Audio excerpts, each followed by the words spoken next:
মসজিদে নববীতে আপনি যদি বিশ্বনবীর সালাম দিতে চান, আপনারা যেই গেট দিয়ে ঢুকতে হবে, গেটের নাম বাবুস সালাম।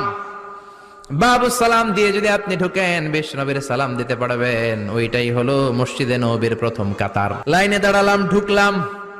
ভাগ্য ভালো, এমন একটা জায়গা পেয়েছি লেখা মাকান তাহাজ্জুদি রাসূলিল্লাহ, মানে এই জায়গায় রাসূল তাহাজ্জুদের নামাজ পড়তেন।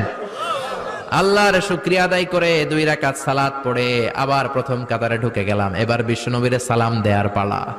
হাঁটতে লাগলাম সবার সাথে। রাউদাতুম মিন রিয়াদিল জান্নার পরে ছোট্ট একটা জায়গা, এই জায়গায় সাইয়েদনা ঈসা আলাইহিস সালাম দুনিয়াতে আসার পরে, দাজ্জালকে হত্যা করার পরে 40 বছর দুনিয়াতে থাকার পর যখন ইন্তেকাল করবেন, বিশ্বনবীর বাম হাতের এই পাশের জায়গাটাতে ওনার সেখানে কবর দেয়া হবে। সুবহানাল্লাহ।